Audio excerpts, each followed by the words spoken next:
যে কোনো দুর্যোগে ভয়কে জয় করে এগিয়ে যাওয়ার আহ্বান জানিয়েছেন জিয়াউর রহমান ফাউন্ডেশনের vice president doctor Zubaida Rahman. সকালে মাইলস্টোন ট্র্যাজেডির স্মরণ সভায় তিনি বলেন, সেদিন পুরো দেশ ও জাতি ছিল ভারাক্রান্ত। এ সময় তিনি যে কোনো প্রয়োজনে ক্ষতিগ্রস্ত পরিবারগুলোর পাশে থাকার আশ্বাস দেন। বিস্তারিত ডেস্ক রিপোর্টে। রাজধানীর ন্যাশনাল বার্ন ইনস্টিটিউটে মাইলস্টোন ট্র্যাজেডির স্মরণে অনুষ্ঠিত শ্রদ্ধাঞ্জলি ও স্মরণ সভায় প্রধান অতিথি হিসেবে উপস্থিত ছিলেন ডাক্তার জুবাইদা রহমান। এ সময় তিনি বলেন, ভয়াবহ দুর্ঘটনার ভয়ভীতি জয় করে ভুক্তভোগী ও তাদের পরিবার যে সাহসিকতা ও দৃঢ়তার পরিচয় দিয়েছে তা দেশ ও জাতির কাছে চিরদিন অনুপ্রেরণার উৎস হয়ে থাকবে।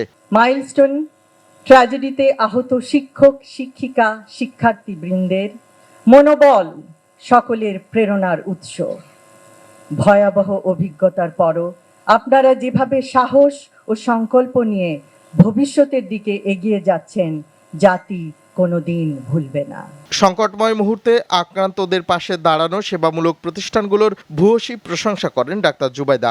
সাহায্যের হাত বাড়ানো সেই সব সাহসী বীরদেরকেও আন্তরিক ধন্যবাদ জানাই, যারা বিভিন্ন সাহায্য সংস্থা, fire service, doctors association of Bangladesh, Ziaur Rahman foundation, national institute of burn and plastic সার্জারির প্রতিনিধিত্ব করেছেন এই সংকটময় মুহূর্তে।